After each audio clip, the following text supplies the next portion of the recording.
Hello students, welcome to Arvika institute of legal research. आज की इस वीडियो में हमने जो लास्ट वीडियो में प्रियम्बल पढ़ा था कि प्रियम्बल क्या होता है और उसमें जो लिखा है उसका क्या मतलब है, तो आज हम उससे थोड़ा फर्दर जाएंगे और आज हम एग्जाम पॉइंट ऑफ व्यू से उसको थोड़ा पढ़ेंगे। ठीक है, आज की वीडियो में प्रियम्बल से रिलेटेड जो इंपॉर्टेंट केस लॉज हैं हम उनको भी देखेंगे। अगर आपने लास्ट वीडियो नहीं देखी है तो प्लीज़ देखो, क्योंकि that is very important to know. अगर आपको जानना है इसके बारे में तो ये बहुत ज़्यादा ज़रूरी है। ठीक है, चलिए अब हम आज की वीडियो के साथ आगे बढ़ते हैं। आज की वीडियो में हम सबसे पहले स्टार्ट करेंगे प्रियम्बल के डेफिनेशन से। मैंने आपको लास्ट वीडियो में भी बताया था कि प्रियम्बल जो होता है बेसिकली एक इंट्रोडक्शन होता है कॉन्स्टिट्यूशन का, कि हमारे कॉन्स्टिट्यूशन में हम ये चीज़ें जो है प्रोवाइड कराने वाले हैं। तो यहाँ पे वही डेफिनेशन में लिखा है कि a preamble is an introductory an explanatory statement in a document that explain its purpose and underlying philosophy। ठीक है, मतलब प्रियम्बल क्या है, एक तरह से इंट्रोडक्टरी एंड एक्सप्रेशनरी स्टेटमेंट है। ठीक है, एक तरह से इंट्रोडक्टरी स्टेटमेंट है डॉक्यूमेंट की, जो कि हमें ये एक्सप्लेन करती है कि इस डॉक्यूमेंट का पर्पस क्या है और उसके पीछे की फिलॉसफी क्या है, माइंडसेट क्या है। ठीक है, अब इसका ऑब्जेक्टिव क्या था, प्रियम्बल का ऑब्जेक्टिव क्या होता है, प्रियम्बल का ऑब्जेक्टिव होता है the preamble to an act sets out the main objective which legislation is intended to achieve. ठीक है, तो इसने क्या बोला है कि प्रियम्बल जो होता है किसी भी एक्ट का, वो उसका क्या ऑब्जेक्टिव होता है, उसका ये ऑब्जेक्टिव होता है कि वो ये बता सके कि जो लेजिस्लेशन है जिसने उसको बनाया है उसका क्या इंटेंशन रहा था, कौन से पर्पसेस को जो है, कौन से ऑब्जेक्टिव्स को जो है वो अचीव करना चाहते थे इस एक्ट में। ठीक है, तो मैंने आपके साथ कल ही डिस्कस कर लिया है प्रियम्बल, जो मैंने यहाँ पे लिखा है वो मैंने आपके साथ डिस्कस कर लिया है। अब आते हैं इसकी इंपॉर्टेंस पे। ठीक है, प्रियम्बल की इंपॉर्टेंस क्या है, तो देखिए प्रियम्बल का क्या क्या काम होता है। एक तो ये क्या करता है, फर्स्ट है indicated sources from which constitution come, that is people of India. ठीक है, यहाँ पे क्या लिखा है कि ये एक तो हमें सोर्सेज बताता है जहाँ पे कॉन्स्टिट्यूशन आया है। देखिए मैंने कल भी कहा था कि कॉन्स्टिट्यूशन जो है सारे लोगों के लिए बना है, पीपल ऑफ इंडिया के लिए बना है। तो ऑब्वियसली सोर्सेज भी उनको सोच के आते हैं कि हाँ जी हमें फंडामेंटल राइट्स चाहिए, लोगों को अधिकार चाहिए, तो हम उनसे ही सोर्सेज लेते हैं कि कौन कौन से अधिकार लोगों में ज़रूरी हैं। अब अगर इंडिया में कास्टिज्म नहीं होता, लोगों में कास्टिज्म नहीं होता, तो हम क्यों SC ST वाले प्रोविज़न डालते। तो मतलब कि एक तरह से सोर्स भी प्रोवाइड करता है। ठीक है, ये सोर्सेज इंडिकेट करता है जो जो लिए गए हैं कॉन्स्टिट्यूशन को बनाने के लिए। ठीक है, उसके बाद है it contains enacting clause which bring into force of constitution. ठीक है, इनैक्टिंग क्लॉज का मतलब है कि हमें बताता है कि जो प्रियम्बल है या जो कॉन्स्टिट्यूशन है वो कब से जो है फोर्स में आया था। ठीक है, ये हमें ये बताता है। ठीक है, इनैक्टिंग क्लॉज बताता है जो कि क्या करता है, कॉन्स्टिट्यूशन को फोर्स में लाता है। ठीक है, इसके अलावा ये डिक्लेयर करता है राइट्स एंड फ्रीडम्स को which people of India intended to secure and basic type of government and polity was to be establish. तो ये राइट्स और फ्रीडम बताता है लोगों के, पीपल ऑफ इंडिया के। ठीक है, जो भी वो सिक्योर करना चाहते हैं, एंड साथ में ये basic type of government and polity भी बताता है। मतलब ये हमें बताता है कि कौन सी गवर्नमेंट जो है इस्टेब्लिश करनी है एंड किस तरह की पॉलिटी जो है वो इस्टेब्लिश होगी। ठीक है, अब इसके बाद हम आते हैं इन जो मैंने आपको कल वर्ड्स बताए थे, आप एक बार देख लीजिए। मैंने आपको कहा था कि ये वर्ड्स बहुत इंपॉर्टेंट हैं, sovereign, socialist, secular, democratic, Republic, ये सारे जो वर्ड्स हैं दीज आर वेरी इंपॉर्टेंट। तो आज हम इनको एक्सप्लेन में डिस्कस करेंगे कि इनका एक एक का मतलब क्या होता है। ठीक है, सबसे पहले जो है सोवरेनिटी था, ये सोवरन था। सोवरन का मतलब क्या होता है, प्रभुसत्ता। ठीक है, इसका मतलब क्या है, the power that a country has to control its own government. इसका मतलब क्या होता है, सोवरेनिटी का मतलब या सोवरन का मतलब होता है कि एक तरह की पावर है कि हम अपनी गवर्नमेंट को खुद कंट्रोल करें। ठीक है, किसी तरह का आउटसाइड कंट्रोल जो है हमारी गवर्नमेंट पे ना हो और हम अपने फैसले खुद लें। ठीक है, यहाँ पे वैसे मैंने एग्जाम्पल दिल्ली का लिखा है, बट इसको आप ना माने। ठीक है, एग्जाम्पल दिल्ली की जगह आप इंडिया को कंसिडर करें।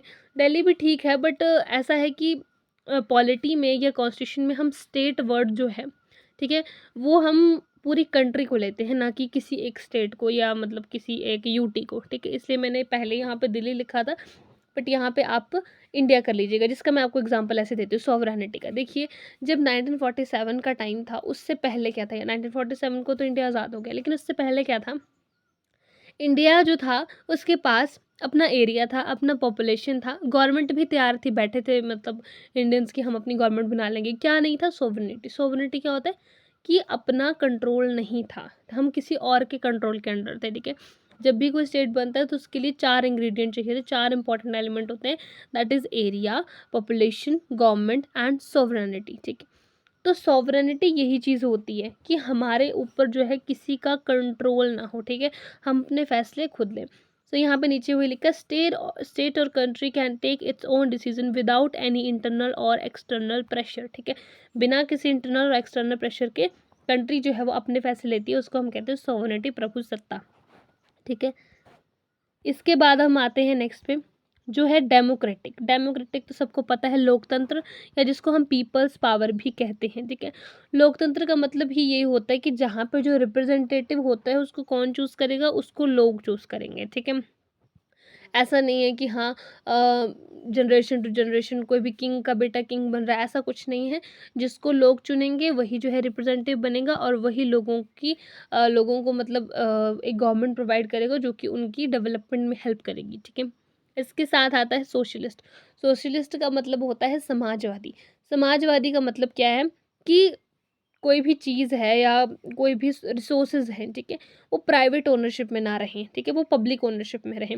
अब मतलब समाज की रहें, समाजवादी से समझ आइए, मतलब समाज की चीज़ रहे, ना कि वो किसी पर्सन की रहे। जैसे कि पहले के टाइम में क्या होता था, अभी भी प्राइवेट ओनरशिप है, लेकिन प्राइवेट ओनरशिप एक लिमिटेड एक्सटेंट तक है, ठीक है। गवर्नमेंट ने उस पर कुछ लिमिटेशंस लगा दी कि आप इतनी ही अपनी प्राइवेट प्रॉपर्टी रख सकते हैं।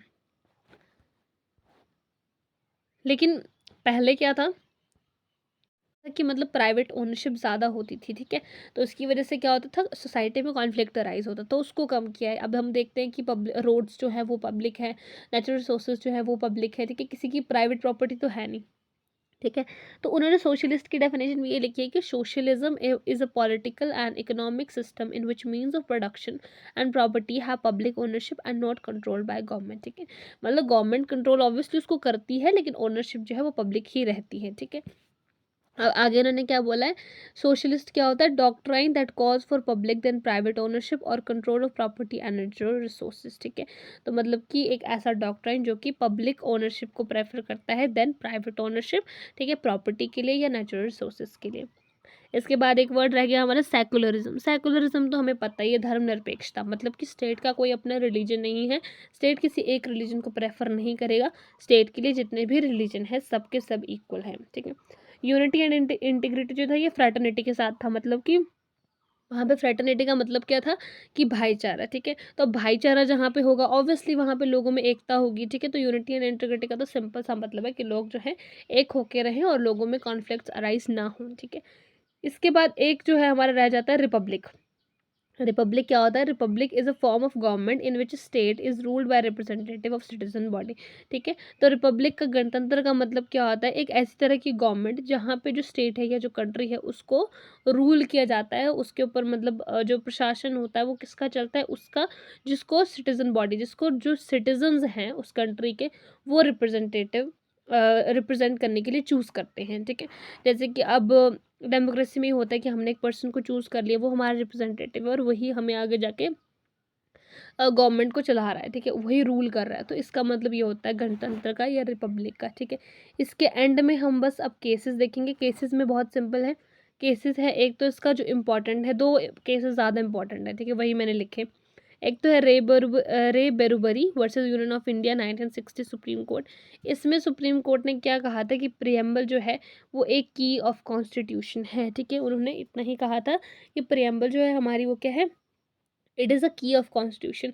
उस जजमेंट में बेसिकली ये कहा गया था कि जो हमारी प्रियम्बल होता है ना, ये प्रियम्बल बेसिकली बताता है कि जो अ, जो लेजिस्लेचर था जिन्होंने इस प्रियम्बल को बनाया है उनकी इसको बनाने के पीछे क्या माइंडसेट रहा था या उनका क्या ऑब्जेक्टिव रहा था उसको बनाने का, उस मोटिव को जो है प्रियम्बल शो करता है, ठीक है। लेकिन बाद में जब केशवानंद भारती केस आया 1973 सुप्रीम कोर्ट, ठीक है, वहाँ पे उसने क्या कहा, उन्होंने कहा कि प्रियम्बल की ऑफ कॉन्स्टिट्यूशन नहीं है, प्रियम्बल जो है वो एक कॉन्स्टिट्यूशन का पार्ट है, और प्रियम्बल जो है हम इसको अमेंड कर सकते हैं लाइक ऑल अदर प्रोविजंस, किसके अंडर, आर्टिकल 368 के अंडर। और बाद में फिर जो है सेकुलरिज्म, सोशलिज्म, इंटीग्रिटी, ये तीन वर्ड जो हैं इनको 42nd अमेंडमेंट 1976 के बाद ऐड किया गया है। उसमें ऐड किया था जब केशवानंद भारती केस आया था, उसके बाद ऐड किया गया है, ठीक है। क्योंकि पहले उनको ये लगता था कि इसको अमेंड अमेंड नहीं कर सकते, लेकिन इस केस में क्लियर हो गया कि इसको भी अमेंड किया जा सकता है। आज की वीडियो में इतना ही। Please stay tune for more videos.